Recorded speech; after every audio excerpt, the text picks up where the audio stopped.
बाबा साहब द्वारा मिली सौगात, आज हम करते हैं उसी पर बात। आजाद भाई के साथ जय भीम साथियों।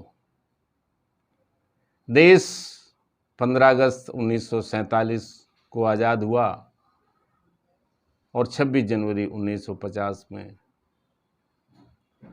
भारत में संविधान को लागू किया गया, जिसमें बराबरी के दर्जे का कॉन्सेप्ट आया। उसी भारतीय संविधान में बाबा साहब ने आर्टिकल 340 में ओबीसी वर्ग के कल्याण हेतु एक आयोग गठन करने के लिए तत्कालीन सरकार से जब अपनी बात को रखा, तो तत्कालीन सरकार ने उसको मानने से इनकार किया। इसी बात को लेकर के बाबा साहब ने मंत्री पद से त्याग दिया।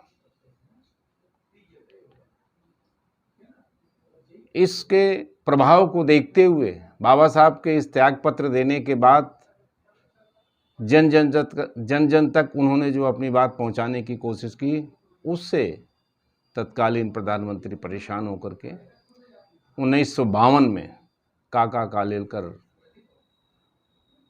की अध्यक्षता में ओबीसी के लिए एक आयोग का गठन किया गया, जिसकी रिपोर्ट 1955 में आई, लेकिन कतिपय कारणों से वो लागू नहीं की गई।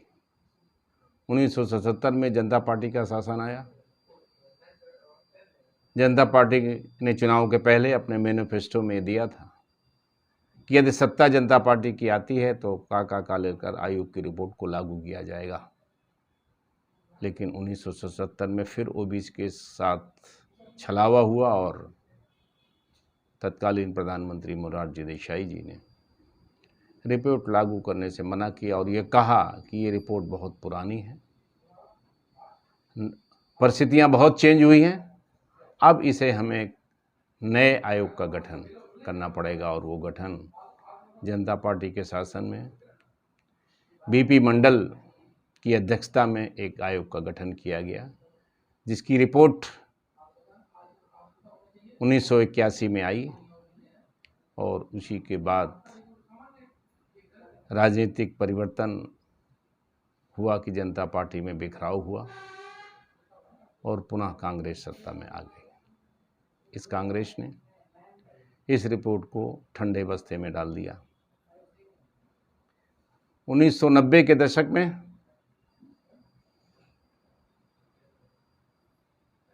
माननीय बीपी सिंह जी प्रधानमंत्री बनते हैं। उस वक्त यहाँ के बहुजन समाज के लीडरान माननीय कांसीराम साहब, माननीय रामविलास पासवान जी, माननीय शरद यादव जी और पिछड़ों के नेता हरियाणा के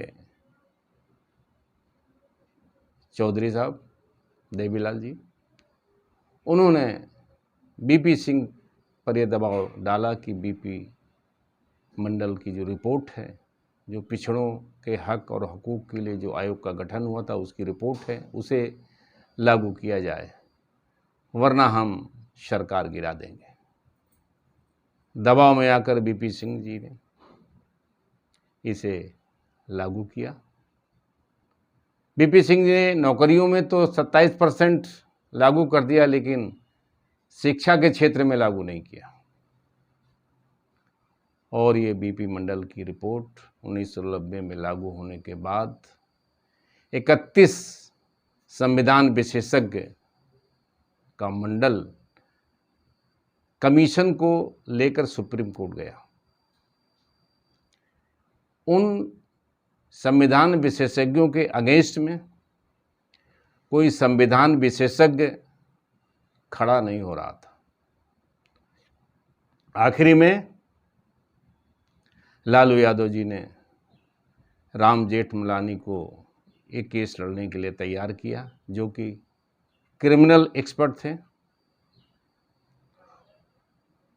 उसके बाद 16 नवंबर 1992 को सुप्रीम कोर्ट ने मंडल कमीशन के संदर्भ में फैसला दिया और ये कहा कि आरक्षण तो होगा मगर क्रीमी लेयर के साथ।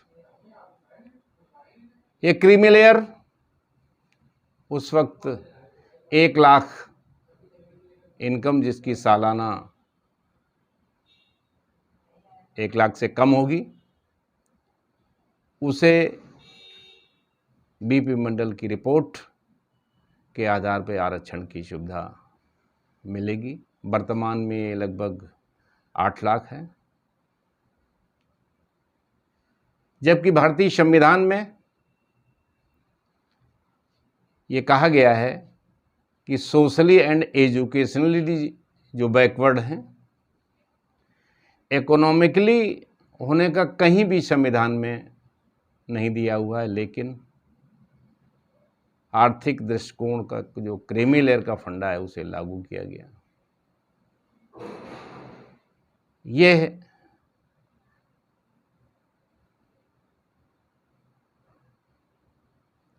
तुम्हें आरक्षण का लाभ उनको देने की बात कही गई जो शिक्षा इकोनॉमिक पोजीशन कम होने के कारण शिक्षा नहीं ले सकते, उन्हें तो आरक्षण का लाभ मिलेगा, लेकिन जिन्होंने अपने बच्चों को शिक्षा दे करके तैयार किया है उन्हें आरक्षण का लाभ मंडल कमीशन के आधार पर नहीं दिया जाएगा, उनको इनकम से जोड़ दिया गया और वो सामान्य वर्ग में आएंगे। साथियों, इस बात को लेकर के ओबीसी वर्ग में प्रतिक्रिया हुई, लोगों में आक्रोश गया और देश में दंगा फसाद पिछले वर्ग के द्वारा आंदोलन काफ़ी उग्र रूप धारण कर चुका था। अब इस रिपोर्ट को, जो मंडल कमीशन की रिपोर्ट थी, उसको लागू ना हो, इसकी हवा कैसे निकाली जाए, इस मुद्दे को काउंटर करने के लिए इस मुद्दे से बड़ा मुद्दा ओबीसी के सामने रखा गया, पेश किया गया, जो गुजरात से माननीय अडवाणी जी रथ लेकर के चले और इस मंडल को कमंडल के अंदर उन्होंने डाल दिया और ओबीसी इस चीज़ को नहीं समझ पाया और कमंडल की राजनीति में चले गए और मंडल पीछे छूट गया। साथियों, अगर ये खबर आपको अच्छी लगी हो तो चैनल को सब्सक्राइब करें, लाइक और शेयर करें, ताकि इस तरह की सूचनाएं आप तक पहुंचें। और शेयर इसलिए करें कि लोगों तक ये खबर पहुंचे और भारत की इस व्यवस्था में अपने हक और हुकूक के लिए जान सकें और आगे आएं और अपनी बात को रखें। साथियों, जय भीम, जय भारत।